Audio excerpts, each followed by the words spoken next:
Všetkých vás vítam na dnešnej slávnostnej bohoslužbe a teším sa z toho, že môžeme byť spolu. Je nás pomení, to ste si asi všimli. Mládež odcestovala na výlet, ale chceme sa aj za nich modliť, dať tam mali požehnaný čas, keď odišli a chýbajú nám, ktorú nás je teraz menej a nemáme kto tie piesne tam prehadzovať, ale teším sa z toho, že napriek tomu môžeme tento zvláštny špeciálny deň byť spolu. Postavíme teda, budeme sa modliť.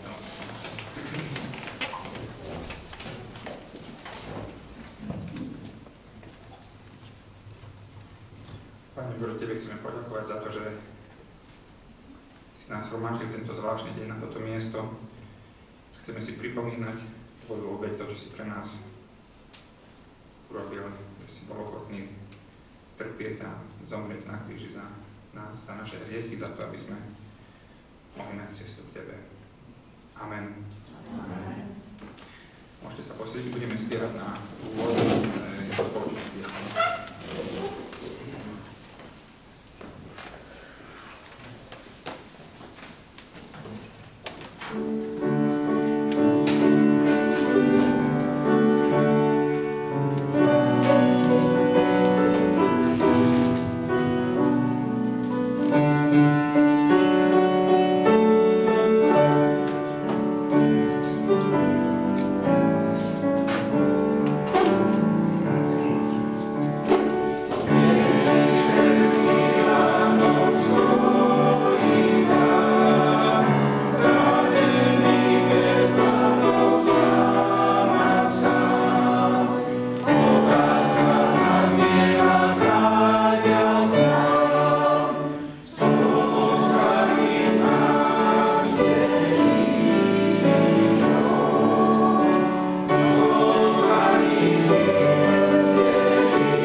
Ešte raz vás všetkých vítam a pripomenúť, že je dobre privítať tých, ktorí sú tu hostia, alebo ktorí sú tu zriedkavo, alebo prvýkrát. Takže všetkých vás, ktorí tu ste prvýkrát, alebo príjete občas z Bratislavy, z Banskej Bystrice, z iných miest vás chcem tiež privítať na tomto mieste. A chcel by som začať našu bohoslužbu tým, že prečítam ten príbeh, kvôli ktorému sme sa tu dnes zišli, tak ako je zaznamenaný v Markovom evanjeliu. Hneď na úsvite sa zišli veľkňazi s zákonníkmi a staršími i celá veľrada. Ježiša spútali, podviedli a vydali Pilátovi. Pilát sa ho spýtal: Ty si král Židov? On mu odpovedal: Ty to hovoríš. Veľkňazi ho obviňovali z mnohých vecí. Pilát sa ho znova spýtal: Nič neodpovedáš? Pozri, čo všetko na teba žalujú. Ježiš však už nič nepovedal, takže sa Pilát čudoval. Na sviatky im prepúšťal na slobodu jedného z väzňov, o ktorého žiadali. S povstalcami, ktorí sa pri vzbúre dopustili vraždy, bol uväznený muž menom Barabáš. Zástup vystúpil hore, žiadal si to, čo im Pilát vždy robieval. Pilát im povedal: Chcete, aby som vám prepustil toho kráľa Židov? Lebo vedeli, že veľkňazi ho vydali zo závisti. Veľkňazi však poštvali zástup, aby si žiadal prepustiť radšej Barabáša. Ale Pilát sa znovu obrátil na nich a spýtal sa: Čo mám teda urobiť s tým, ktorého nazývate kráľom Židov? Vtedy znovu ho zvolali: Ukrižuj ho. Pilát im povedal: A čo sme urobili? Oni však ešte hlasnejšie kričali: Ukrižuj ho. Vtedy Pilát, rozhodnutý vyhovieť zástupu, prepustil Barabáša, no Ježiša dal zbičovať a vydal ho, aby ho ukrižovali. Vojaci ho vyviedli do nádvoria vládnej budovy a zvolali celú kohortu. Obliekli ho do purpurového plášťa, na hlavu mu nasadili korunu upletenú z trnia a začali ho pozdravovať: Buď pozdravený, kráľ Židov. Prstinou ho bili po hlave, pľuli na ňo, tľakali pred ním a klanali sa mu. Keď sa mu dosť posmievali, vyzlieknul purpurový plášť a znova mu obliekli jeho šaty. Potom ho vyviedli, aby ho ukrižovali. Prinútili okolo idúceho istého Šimona z Cyrény, Alexandrova a Rufusovho otca, ktorý práve prichádzal z poľa, aby mu niesol kríž. Viedli ho na miesto Golgota, čo v preklade znamená lebka. Dávali mu víno zmiešané s mirhou, ale on to neprijal. Ukrižovali ho a jeho šaty si rozdelili. Los mu určili, kto si čo vezme. Bola 3. hodina, keď ho ukrižovali. Jeho vinu označili nápisom Kráľ Židov. Spolu s ním ukrižovali aj 2 lotrov, jedného sprava a druhého zľava. Tí, čo taďal prechádzali, sa mu rúhali, potriasali hlavami a hovorili: Hej ty, čo zbúraš chrám a za 3 dní ho postavíš, zachráň sám seba a zostup z kríža. Podobne sa mu posmievali aj veľkňazi, so zákonníkmi si hovorili: Iných zachraňoval, sám seba nemôže zachrániť. Kristus, kráľ Izraela, nech teraz zostúpi z kríža, aby sme videli a uverili. Postupovali ho aj tí, ktorí boli ukrižovaní spolu s ním. O 6. hodine nastala tma po celej zemi až do 9. hodiny. O 9. hodine Ježiš zvolal mocným hlasom: Eloi, Eloi, lema sabachthani, čo v preklade znamená: Bože môj, prečo si ma opustil? Keď to niektorí z okolo stojacich počuli, povedali: Pozrite, volá Eliáša. To si odbehol, namočil špongiu do octu, nastokol na prstinovú tyč, dával mu piť a hovoril: Nechajte ho, uvidíme, či ho príde Eliáš sňať. No Ježiš zvolal mocným hlasom a vydýchol. Chrámová opona sa roztrhla na dvoje, od hora až nadol. Keď stotník, ktorý stál nedaleko, videl, ako vydýchol, vyhlásil: Naozaj, tento človek bol Boží syn. Toto je skrátke ten príbeh, kvôli ktorému sme sa dnes stretli na tomto mieste. A je mojou túžbou, aby sme si tieto udalosti vedeli tak nejak pripomenúť, aby ten dnešný deň mohol byť ňom vďaky za to, čo pre nás Ježiš urobil. Kríž je centrálnym posolstvom alebo znakom kresťanov. Budeme teraz spievať ešte jednu pieseň o kríže znakom spásy. Tak vás chcem poprosiť, aby ste sa pridali. Potom za tým budeme spievať ešte jednu maďarskú pieseň. Tiež takú veľkonočnú. To by som potom poprosil brata Efraima o službu slovom.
Jézus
egyszerű kisfiú így tud ragaszkodni az édesapjához. Hát még az Úr Jézus. És mégis arról énekelünk, hogy ő az, aki feláldozta önmagát, aki átélte azt, hogy mit jelent igazán elválasztva lenni az édesapjától, és nekünk ezért nem kell átélnünk. Nagyon örülök neki, hogy felolvastunk már az Isten tiszteletünk elején Márk evangéliumából azt a történetet, amit egy picit más színben szeretnék most én felolvasni. Az egyik Márk evangéliuma volt, én pedig János evangéliumából szeretném felolvasni az igéket. És azért is nagyon örülök neki, mert egy picit arról is fog szólni az igehirdetés, hogy egy picit más szempontból látjuk meg Jézusnak a szenvedés történetét az egyik evangéliumból és a másik evangéliumból. Úgyhogy János evangéliumából a 19. részből szeretném felolvasni az igét, a 16. verstől a 37. versig. János 19, 16-tól a 37-ig. Kérem, hogy álljunk föl, és így hallgassuk meg Istennek az igéjét. János 19, 16-tól 37-ig. Ekkor kiszolgáltatta őt nekik, hogy megfeszítsék. Átvették tehát Jézust, ő pedig maga vitte a keresztet, és kiért az úgynevezett koponyahelyhez, amelyet héberül Golgotának neveznek. Ott megfeszítették őt és vele másik kettőt, jobbról és balról, középen pedig Jézust. Pilátus feliratot is készítetett, és rátetette a keresztre. Ez volt ráírva: a názáreti Jézus, a zsidók királya. A zsidók közül sokan olvasták ezt a feliratot, amely héberül, latinul és görögül volt írva, ugyanis közel volt a városhoz az a hely, ahol megfeszítették Jézust. A zsidók főpapjai akkor szóltak Pilátusnak: ne azt írd, a zsidók királya, hanem ahogyan ő mondotta, a zsidók királya vagyok. Pilátus így válaszolt: amit megírtam, megírtam. A katonák pedig, amikor megfeszítették Jézust, fogták felső ruháit, elosztották 4 részre, mindegyik katonának egy részt. Fogták köntösét is, amely varratlan volt, felülről végig egybeszőve. Ekkor ezt mondták egymásnak: ne hasítsuk el, hanem vessünk rá sorsot, hogy kié legyen. Így teljesedett be az írás, elosztották ruhámi imat maguk között, és köntösömre sorsot vetettek. Ezt tették a katonák. Jézus keresztjénél ott állt anyja és anyjának nővére Mária, Klópás felesége, valamint a Magdalai Mária. Amikor Jézus meglátta ott állni anyját, és azt a tanítványt, akit szeretett, így szólt anyjához: asszony, íme a te fiad. Azután így szólt a tanítványhoz: íme a te anyád. És ettől az órától fogva otthonába fogadta őt az a tanítvány. Jézus ezek után tudva, hogy már minden elvégeztetett, hogy beteljesedjék az írás, így szólt: szomjazom. Volt ott egy ecettel tele edény, egy szivacsot ecettel megtöltve izsókra tűztek, és oda tartották a szájához. Miután Jézus elfogadta az ecetet, ezt mondta: elvégeztetett. És fejét lehajtva kilehelte lelkét. Mivel péntek volt, a zsidók nem akarták, hogy a testek szombaton a kereszten maradjanak. Az a szombat ugyanis nagy nap volt. Arra kérték tehát Pilátust, hogy törjék el a lábszárcsontjukat és vegyék le őket. Ezért oda mentek a katonák, és eltörték az egyik, majd a másik vele együtt megfeszített ember lábszárcsontját. Amikor pedig Jézushoz értek, mivel látták, hogy már halott, az ő lábszárcsontját nem törték el, hanem az egyik katona lándzsával átszúrta az oldalát, amelyből azonnal vér és víz jött ki. Aki pedig látta ezt, azt tesz róla bizonyságot, és az ő bizonyságtétele igaz, és ő tudja, hogy igazat mond, hogy ti is higgyetek. Ezek pedig azért történtek, hogy beteljesedjék az írás, csontja ne töressék meg. Viszont az írásnak egy másik helye így szól: néznek majd arra, akit átszúrtak. Imádkozzunk. Drága Atyánk, köszönjük neked azt az áldozatot, amit meghoztál. És Úr Jézus, köszönjük, hogy Te önként vállaltad ezt, azért, mert szerettél bennünket. Köszönjük, hogy mindezt vállaltad, ezt a megaláztatást, ezt a szégyent, de mégis láthatjuk azt is, hogy a kereszten dicsőítettél meg igazán. Köszönjük, hogy a kereszted az nem csak szégyen és nem csak szenvedés, hanem dicsőség is. Köszönjük, hogy egy dicsőséges, szenvedő Istenről beszélhetünk, hogy Te vagy a mi Istenünk, és róla tehetünk bizonyságot. Te légy most itt velünk, Te szólj a mi szívünkhöz, a Te lelked által, és Te add, Uram, hogy betöltekezve az Te igéddel, az formálhassa az életünket, és azt tudjuk továbbadni másoknak is. Amen. Tessék elfoglalni.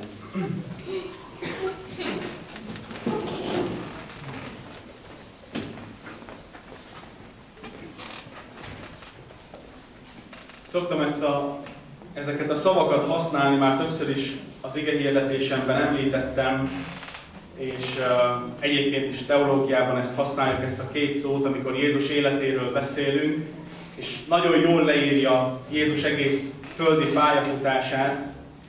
Az a két szó a megaláztatás és a felmagasztalás. Hogy Jézus élete összefoglalható ebben a két szóban, hogy megalázta önmagát, az egész élete arról szólt, hogy szenvedéseken ment át, megaláztatott, és utána pedig felmagasztaltatott. És általában úgy szoktuk meghúzni a határt, hogy onnan kezdődik Jézusnak a megaláztatása, amikor megalázza önmagát, amikor emberré lesz, emberi formát vesz magára, kisgyermek lesz, kiszolgáltatott lesz az elemeknek, mindennek, aminek mi is kiszolgáltatva vagyunk, bár ő soha nem volt bűnös, mégis kiszolgálta magát ennek a bűnnek a következményeinek, a törvény alá rendelte magát, ő, mint a hatalmas Isten. És hogy az egész életét így élte le. Fáradt volt, aludnia kellett, szenvedett, fájt neki ugyanaz, ami nekünk fájt, vagy ami nekünk szokott fájni.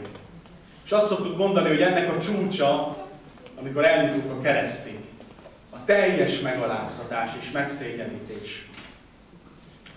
És a felmagasztalás pedig akkor kezdődik, amiről pedig majd vasárnap fogunk ünnepelni, Jézus feltámadásával, és a mennybe menetelével, és azzal, hogy ott van az Atya jobbján, és ő uralkodik, és majd visszajön dicsőségben.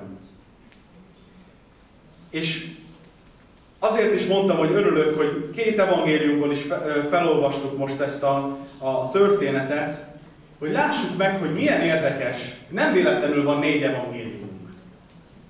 Nem arról van szó, hogy az egyik evangélista leírt valamit, és a másik 3 pedig lemásolta ugyanazt.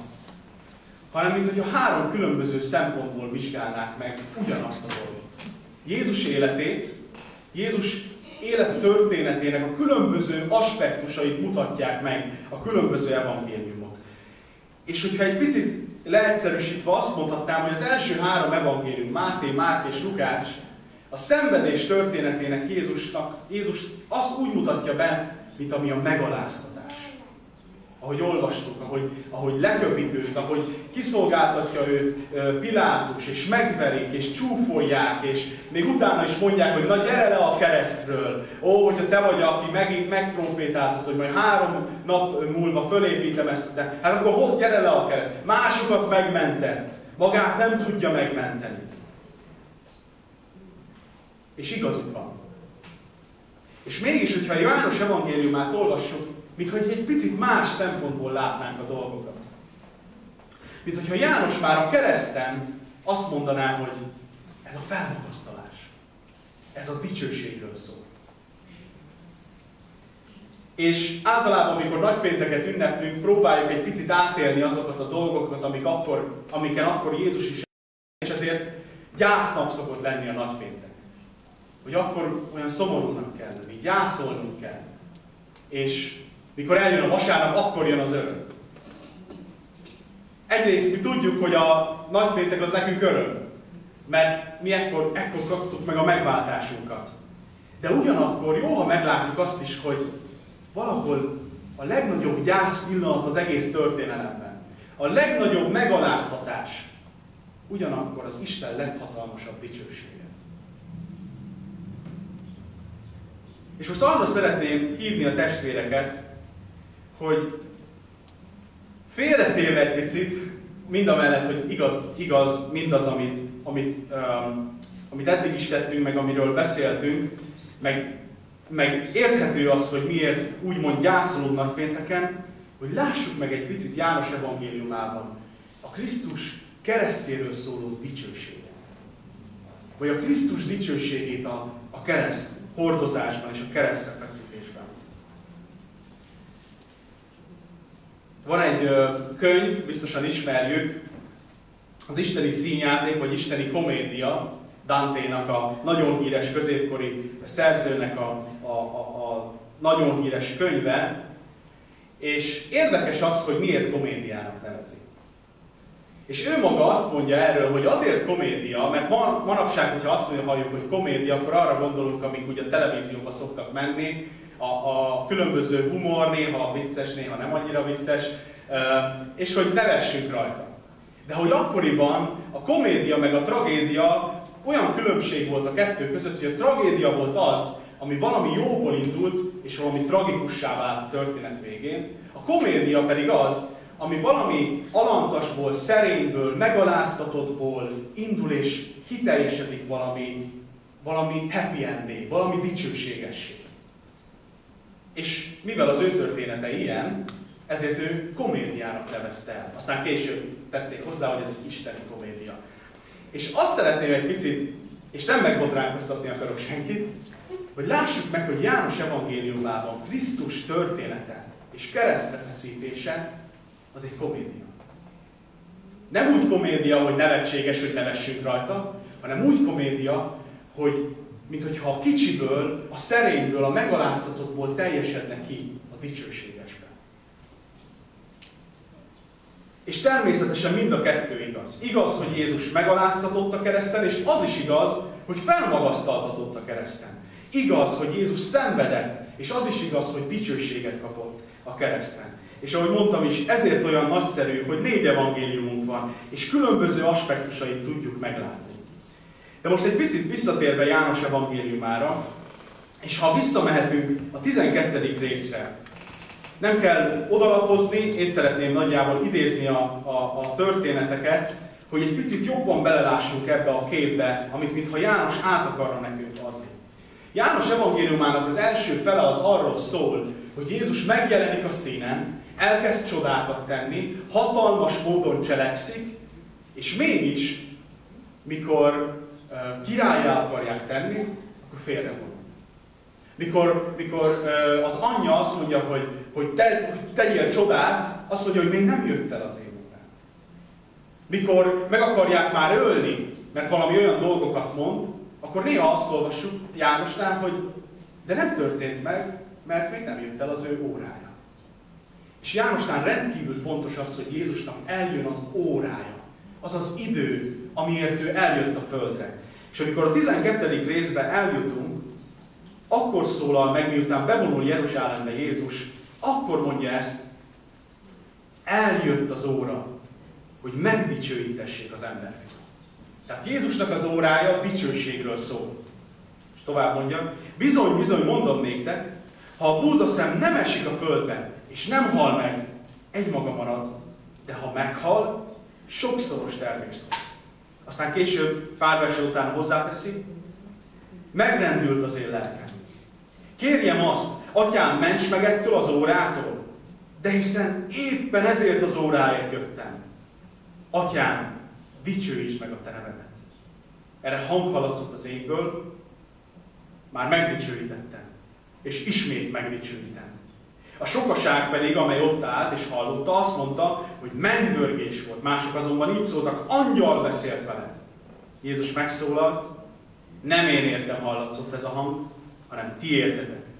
Most megy végbe az ítélet e világ felett. Most vettetik ki a világ fejedelme. Én pedig, ha felemeltetem, a földről magamhoz vonzok mindeneket. És János hozzáteszi, hogy ezt azért mondta, hogy jelezze, milyen halállal fog meghalni. Döbbenetes dolgokat mond Jézus, és 4 pontban hadd mondjam el, hogy mi ez a 4 dolog, amit én látok ebben, amit felolvastam. Azt mondja Jézus, hogy amikor eljön az órája, azáltal fog megdicsőlni az Atya, azáltal kap dicsőséget az Isten, hogy az emberfia meg fog halni. Hogy Jézus meghal a kereszten. A második dolog, hogy Jézus halála olyan lesz, mint a búzaszem. Ha nem hal meg, nem hoz termést. De ha meghal, akkor sokszoros termést hoz. Tehát gyümölcsöző lesz Jézus halála.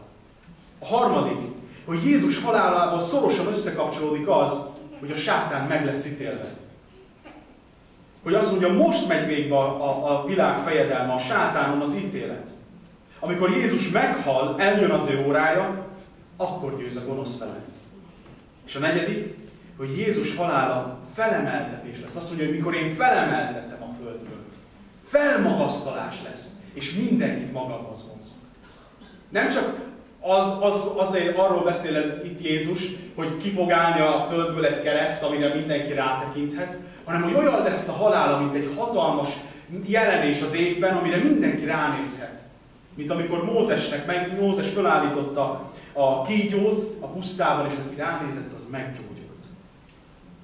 Tehát, hogy lássuk meg azt, hogy János azt akarja nekünk üzenni, hogy igen, Jézus halála szenvedés és megaláztatás, de ez dicsőséges, gyümölcsöző, életeket fog majd megmenteni, és legyőzi a gonoszt, éppen a halálával. És akkor előreugorva most már a nagy hétnek az eseményeihez, a 18. résztől csak egy pár gondolatot, hogy még jobban belekerüljünk ebbe, hogy mit is akar nekünk János elmondani. Jézus kiszolgáltatják. Ugye amikor Jézus elindul a Gecsemáné kertbe, elmegy a tanítványaival, és azt olvasok, hogy Júdás tudja azt, hogy Jézus oda szokott járni a tanítványaival, egy ismert hely volt, a Gecsemáné kertje az olajfáknak a hegyén, és tudta, hogy neki is oda kell mennie, mert ott találja meg Jézust. És azt olvassuk Jézusról, hogy mivel pedig tudta Jézus mindazt, amire elvár, előlépett, és így szólt hozzájuk. Kit kerestek? Nem arról van szó, hogy megjelenik itt a nagy hatalmas tömeg, felfegyverkezve, meg fáklyákkal, meg lámpásokkal, és akkor azt mondják, hogy na most itt megjöttünk, és akkor gyere ide Jézus. Hanem Jézus, mivel tudja, hogy ez meg fog történni, ő az, aki elkezdi ezt az eseményt. És kiáll, és ő az, aki megszólítja az ott levőket, ezt a hatalmas csőcseléket, hogy kit keresnek. Jézus tudja, mi történik. Tudja, hogy szenvedni fog, de ő nem esik kétségbe.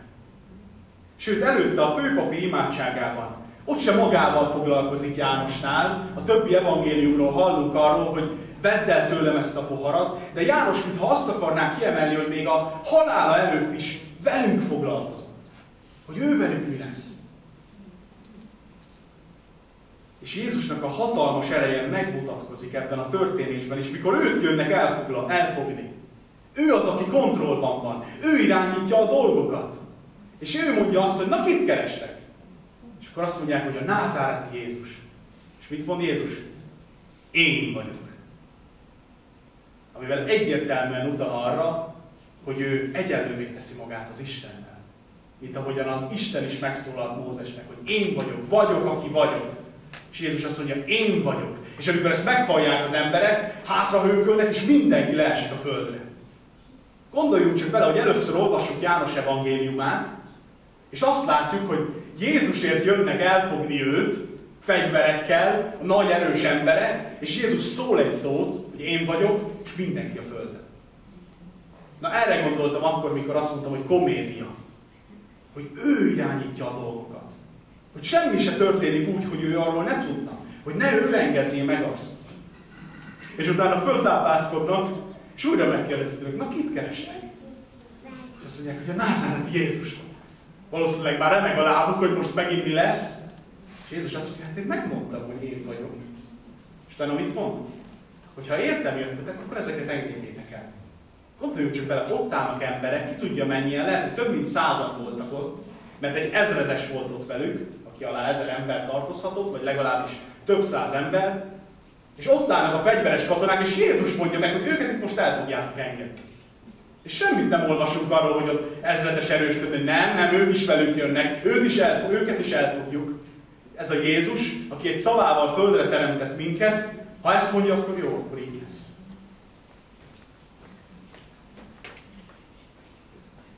Jézusnak hatalma van. És János azt akarja, hogy lássuk, hogy ez mind nem csak arról szól, hogy őt kiszolgáltatják, hogy őt elárulják, hogy becsapják, és azt csinálnak vele, amit akarnak, ez is igaz. De az, hogy mindeközben ő irányít. Tudja, hogy ez fog történni vele, ő választotta ezt az utat, és megdicsőül mindezekben a dolgokban. Mert megmutatja az isteni hatalmát. Utána elviszik Annáshoz és Kajafáshoz, az akkori főpapokhoz. Egymásnak a rokonai voltak, és azt akarják, hogy kivallassák őket, hogy elítélhessék a bűnéért. És Jézus azt mondja Annásnak, amikor kérdezgetnek róla, hogy hát én nyilvánosan szóltam. Mindenki hallhatta azt, amit mondtam. Ott voltam a zsinagógákban, ott voltam a templomban. Akkor szólhattatok volna hozzám, amikor akartok. Ti meg eljöttök ide, és így akartok elfogni. Kérdezzétek meg az embereket, akik hallották. Ők elmondják, hogy mit tanítottam. A többi evangélium, mintha azt akarná kiemelni nekünk, amit Ézsaiás is mond, hogy olyan volt, mint a bárány, aki nem szólalt meg, aki néma maradt. De János, mintha azt akarná kiemelni nekünk, hogy igen, ez igaz, de mindeközben a hatalom nála volt. És ő néha visszaszólt. És ő képes volt a főpaphoz is visszaszólni. És mikor arcon csapják, hogy milyen tiszteletlen vagy a főpappal, akkor Jézus azt mondja, hogy rosszat mondtam. Hogyha igen, akkor jogos. De hogyha nem, akkor miért tudsz meg engem? És utána eljött Pilátushoz. Ugye, ahogy megyünk föl a hierarchián, először eljönnek érte a áruló Júdás, meg a csatlósok, úgymond, a katonák, akiknek csak a munkájukat végzik. Elkerül a főpapokhoz, akiknek már azért van hatalmuk, meg befolyásuk, és végül elkerül Pilátushoz, a leghatalmasabb emberhez akkor. Azért is viszik őt hozzá, mert te vagy az, aki el tudod ítélni őt, mert nekünk nincs rá hatalmunk, ezt mondják a főpapok. És akkor ott áll Jézus Pilátus előtt, és ahelyett, hogy megalázná magát, mert hogy itt van a római birodalomnak a helytartója, hogyha valaki kívülről hallgatta volna a beszélgetésüket, nem biztos, hogy el tudta volna dönteni, hogy most itt ki a hatalmas, és ki az, aki kevésbé hatalmas. Odáig jut el az egész, hogy Pilátus fél. Rettek. Hogy ki ez az ember? Ki vagy te? Honnan származol? Mi az igazság? Hát nem vagyok én zsidó, nem akarok beleavatkozni. Tegyenek veled, amit akarnak. És végül mégis belekerül abba, hogy neki kell elítélnie Jézust, kiszolgáltatnia őt. De azt tükröződik át, hogy Jézus, mikor ott áll Pilátus előtt, nem fél. Nem retten, hanem tudja, hogy mi fog történni vele. És vissza tud szólni ennek a hatalmas embernek. Elmondja azt, hogy igen, én király vagyok, de az én országom nem ebből az országból való. Hogyha ebből az országból való lenne, akkor nem lennék itt, mert harcolnának értem. Ez mind csak azért történhet, mert meg lett engedve neked. És mikor Pilátus azt hallja, hogy ezek a főpapok arról beszélnek, hogy ő az Isten fia, vagy hogy annak mondja magát, akkor még jobban megijed, és bemegy Jézushoz, hogy honnan jössz te? Honnan jössz? Mondd már el! És Jézus ekkora nem válaszol semmit. Ő tartja a kezében a lapokat. És hogyha akarsz, megszólal, ha nem akar, akkor néma marad. És megijednek tőle az emberek. És akkor Pilátus azt mondja neki, hogy hát nem tudod, hogy én vagyok, aki szabaddá tehetlek, meg aki elítélhetlek? És Jézus azt mondja, hogy neked nem lenne hatalma, hogyha odaföntről nem kaptál volna hatalmat. Te semmit sem tudnál tenni. De mivel ezt megadta neked az Isten, hogy ilyen hatalmat van, ezért nagyobb lesz az ítélete annak, aki elárult, mint neked. János azt akarja üzenni nekünk ezzel, hogy ez a Jézus, ez az Isten fia, ez a messiás király elsősorban nem azért van itt, mert gonosz emberek kiszolgáltatták, mert valaki elárulta, mert mindenki összefogott ellene a zsidóktól kezdve a rómaiakon keresztül, hanem elsősorban azért van itt, mert ő itt akar lenni.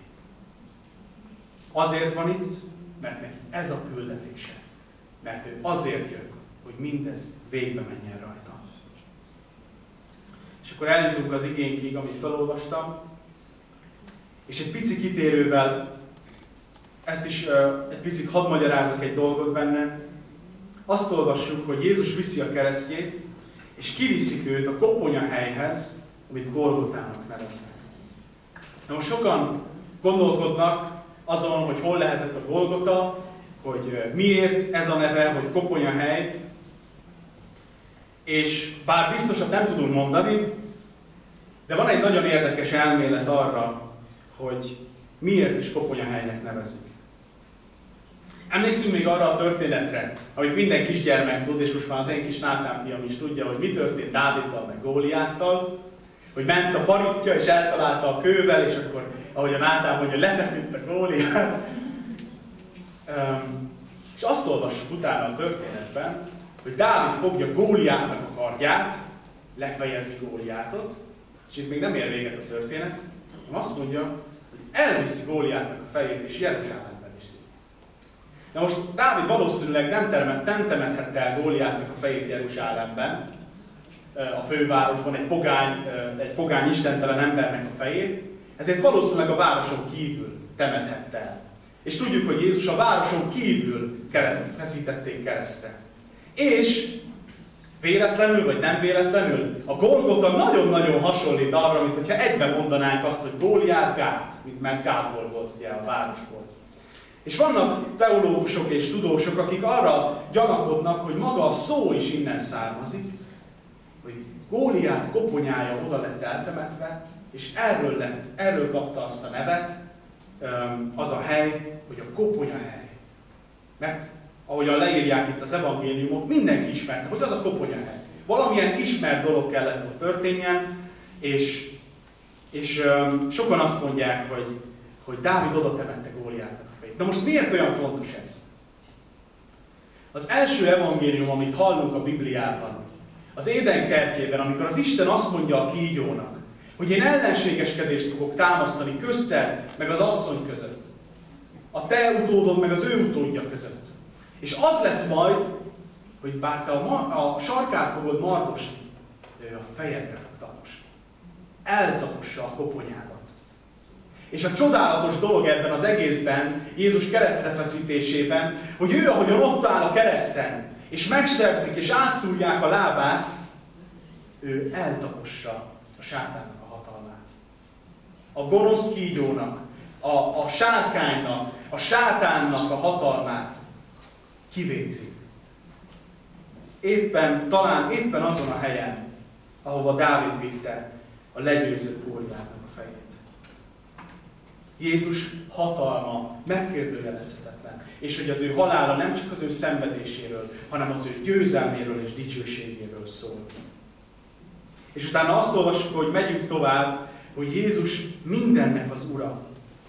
Látjuk azt, hogy Pilátus kiíratja, biztos, hogy nem véletlenül, hogy názáreti Jézus a zsidók királya. És az emberek azt mondják, hogy ne úgy írd, hanem ahogy ő mondta. Mert nem a királyunk, csak ő azt mondta, hogy az.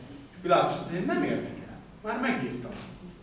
Aztán azt látjuk, hogy ott vannak körülötte ezek a katonák, és elosztogatják a köntösét, és 4 részre osztják a felső ruháját, vagy több részre osztják a felső ruháját, és beteljesedik az a Zsoltár, a profécia, amit Dávid mond, hogy ő mint király, és mégis elosztogatják a ruháját. Jézus, mint király, ott van a kereszten, és az ő ruháját mennek elosztogatni, és sorsot vetni. És még abban is látszik ez abban az igazán érzelmes pillanatban, hogy Jézus ott függ a kereszten, ott szenved. És meglátja az anyját, és ott van János, a szeretett tanítvány, és mintha a keresztről uralkodna Jézus. Keresztről hozza a döntéseket. És azt mondja, hogy itt van, ez az asszony, itt van most már a fiad. És itt van most már a te anyád. összeköti ezt a két életet, hogy én, aki már nem tudok gondot viselni az édesanyámról, most már te leszel az ő családja. De hát kinek jutna ez az eszébe a keresztről? János azt akarja megmutatni nekünk, hogy Jézus még a kereszten is ránk gondol, és még a kereszten is van olyan hatalma, hogy megmondja, hogy itt a te anyád, és itt a te fiad. És végül, mikor már mindent elvégez, még parancsba adja azt, hogy hozzatok nekem inni, szomjazom, és kilátott már olyat, hogy a keresztre feszített ember dönti el, hogy mikor akar meghalni. Mert hogy a rómaiak úgy feszítették keresztre az embereket, hogy minél többet szenvedjenek, minél többet kínlódjanak a kereszten, és oda jön ez a Jézus, és mikor mindent elvégez, és azt mondja, hogy elvégeztetett, mindent elvégeztem, amit kell, önként kileheli a lelkét. Jézus még a halálnak is az Ura, mert ő dönti el, hogy mikor és hogyan fog meghalni. Nincs hatalma a halálnak Jézuson. Mondhatnám úgy is egy kicsit viccesen, hogy ha Jézus akarta volna, még most is ott függhetne a kereszten, úgyhogy még mindig ott van, és él. De ő eldöntötte, hogy eljött az ideje annak, hogy kileheljem a lelkemet. És nem a rómaiak, nem az a kivégző eszköz, hanem ő határozta meg, hogy mikor mondja azt, hogy itt a vége. Jézus Krisztus, a halálnak az Ura. Ő hatalmas király. És végül az utolsó gondolat, amire János még kitér. Valamiért nagyon nagy hangsúlyt fektet János arra, hogy átszúrják az oldalát Jézusnak. És amikor átszúrják, akkor víz és vér jön ki belőle. Most nem szeretnék nagyon belemenni abba, hogy a Bibliában hogyan kapcsolódik össze a víz meg a vér. Rengeteg összefüggés van közötte, már az áldozati rendszertől kezdve, hogy hogyan kellett mosni a dolgokat, mihez kellett víz és vér, és hogy ez mennyiszer összetalálkozik. De valahol arra hadd hívjam fel még a figyelmet, hogy mikor ott vagyunk az édenkertben, akkor Isten fogja Ádámot egy ponton, amikor még nincs Éva, és fogja őt, mély álomba teszi, és kiveszi az oldalából azt a húst, meg azt a bordát, és abból teremti meg a csodálatos feleségét. És valahogy így történik ez Jézusnál is. Hogy Jézusnak a szenvedésében, úgymond szimbolikusan, amikor átdöfik az oldalát, akkor az Isten fogja az ő oldalából, és az ő húsából, a véréből, és abból a vízből, ami ott van, utána előhoz valami csodálatosat. Krisztusnak a gyülekezetét. Amiről tudjuk, hogy az ő mennyasszonya, az ő felesége, akik mi vagyunk. És ezért szoktuk azt mondani, hogy víz és vér által, ahogyan János is mondja, ezt tesz bizonyságot az Úr Jézusról, és az Úr Jézus Krisztus vére által, és a megszentelő víz által, amiben bemerítkezünk, tagjai leszünk az ő gyülekezetének. Részesévé válunk, hogy mi leszünk az Úr Jézus Krisztus mennyasszonya. És velünk nem úgy fog bánni az Úr Jézus, mint ahogy Ádám bánt az Évával, hogy az asszony, akit mellém adtál. Hanem azt olvassuk, amikor Pál azt mondja, hogy úgy bánjuk mi is a feleségeinkkel, mint ahogyan Jézus, hogy férfiak, úgy szeressétek feleségeteket, ahogyan Krisztus is szerette az egyházat. Miért? Önmagát odaadva érte, az ő vérével, hogy a víz fürdőjével, az ige által megtisztítva, megszentelje. Így állítja maga elé az egyházat, a gyülekezetet dicsőségben, hogy ne legyen rajta folt, vagy ránc, vagy bármi hasonló, hanem hogy szent és feltetetlen legyen. Jézus Krisztusnak a halála, az oldalából kijövő víz meg vér szimbolizálja azt számunkra, hogy az ő vére, az ő halála és az ő megszentelő igéje tisztává tesz bennünket. Hogy mi lehetünk az ő gyülekezete. Hogy olyan kapcsolat lesz közöttünk, amit senki nem választhat el. És olyan lesz nekünk, mint egy szerető férjünk. És ezért, amikor megtérünk, akkor átéljük azt, amikor bemerítkezünk, hogy elmerülünk az ő halálába, az ő vére által, belemerülünk a vízbe, meghalunk önmagunknak és a bűneinknek, és mikor feljövünk, akkor vele együtt feltámadunk egy megtisztult, számára tökéletesen elkészített életre. Szóval azt akartam megmutatni ebből az igehirdetésből, hogy bár igaz az, hogy Jézusnak a szenvedés az megaláztatás, szenvedés, gyötrődés, kínhalál, de az is igaz, hogy mindeközben ő irányított mindent. Ő a hatalmas Isten. Ő az, aki önként adta magát, és ezt céllal tette.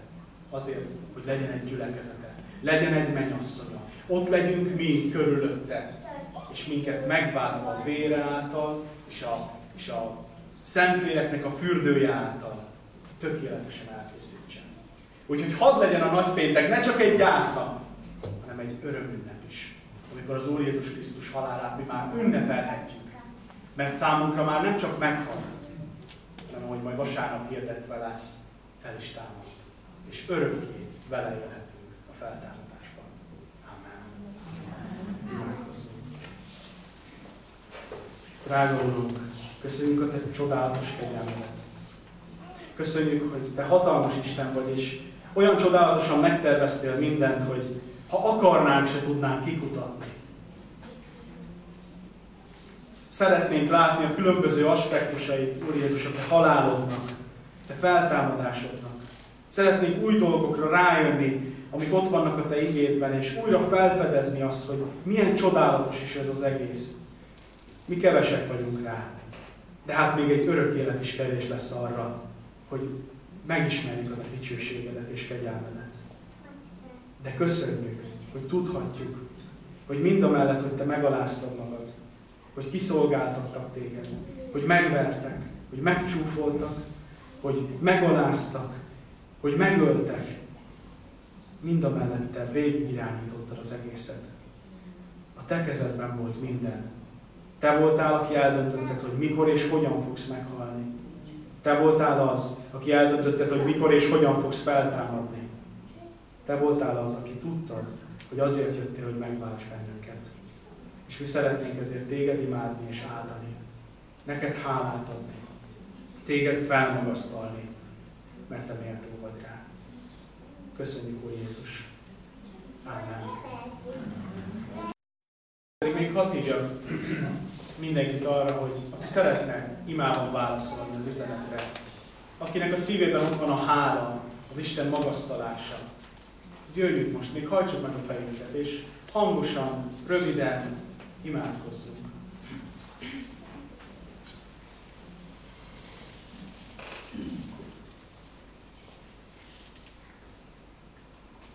Pane Ježišu Kriste, ďakujem Ti z celého srdca za to, že si zomrel na kríži Golgoty, Pane, za moje hriechy. Chválim ťa, vyvyšujem, Pane, za túto milosť na milosť, Pane, že si mi dal a pre všetkých nás, ktorí sme ťa prijali, ktorým sa dal poznať. Pane, pomôž mi verne Teba nasledovať do konca. Amen. Amen.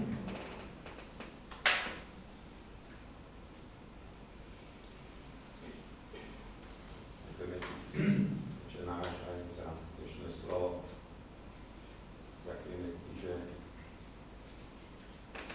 môžeme nazrieť vyššie na Tvoje utrpenie a takto celý svet je záhadný Tvoj život, Pane, ale my poznávame, že Ty si konal vôľu svojho Otca, že si bol poslušný a po smrť kríža, že si to všetko znášal pre nás, aby sme mohli mať večný život v Tebe. Amen. Amen. Köszönöm, Atyám, ezt a misztériumot, és köszönöm, hogy itt a pillantáshoz. Hogy ismeressünk Téged, hogy láthassunk Téged, a csodálatos Téged. Köszönjük az Úr Jézus nevében. Amen.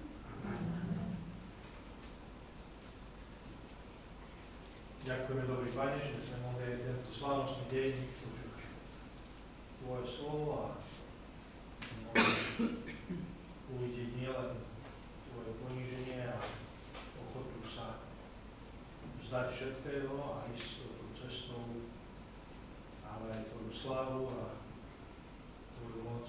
Tak prosím, aby sme dokázali v tejto Tvojej moci, Pane, zvládať aj tie naše dni, aj vtedy, keď sa to ľudsky zdá ťažké a milosti, aby to, že si nás pozval k novému životu, sme dokázali na novo premieniať ten náš život.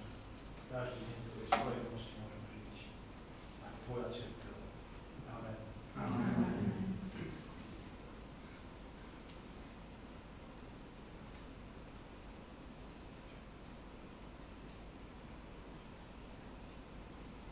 Amen.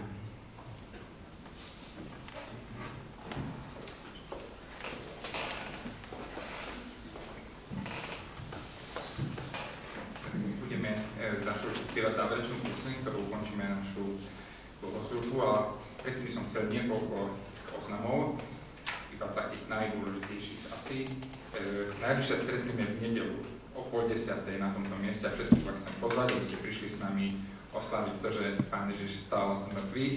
Bude nám slúžiť brat Benjamin, predseda našej cirkvi, slovom v nedeľu, takže to bude po slovensky, ale budeme tiež aj, chceli sme veľa spievať, chceli sme sa spolu modliť a naozaj oslavovať Boha za to, čo pre nás urobil. Takže vás pozývam v nedeľu, aby ste prišli na 9:30. A chcel by som ešte dať do pozornosti, že týždeň budeme mať v sobotu koncert z Pelopolu Jazz. Je to súčasťou Komárnanských dní. Ten koncert bude v dôstojnickom pavilóne, v tej slávnostnej sále o 18:00 sobotu. Takže vás chcem všetkých pozvať na ten koncert, ale chcem vás aj pozvať, aby ste pozývali svojich známych, priateľov, susedov, kolegov, spolužiakov, aby prišli na ten koncert do dôstojnického pavilóna v sobotu o 18:00 to bude. A v nedeľu potom budú tu u nás slúžiť v zbore, tiež to bol Jazz, aj chválami, aj piesňami. A slovom bude slúžiť brat kazateľ Šamanov, to bude o týždeň nedeľu. Takže vás všetkých chcem aj na túto príležitosť pozvať. Plakátiky. Koláče ešte to. Aha. Ten spevokol Jazz bude od piatku do nedele, takže niektoré sestry do zboru tam začne už si dobrať na starosti, že budú sa starať o nás, to sú to spevokolu, o nás spevákov.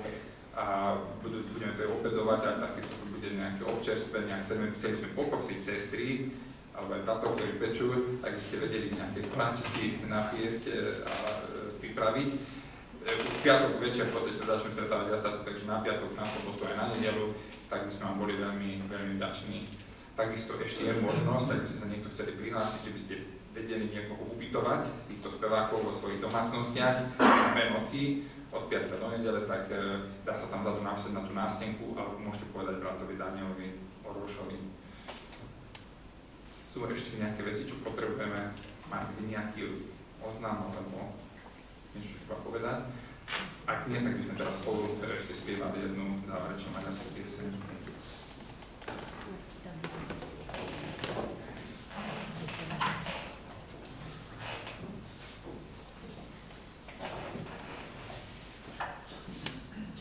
Oh,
A reménység Istene pedig töltsön be titeket a hitben teljes örömmel és békességgel, hogy bővölködjetek a reménységben, a Szentlélek ereje által.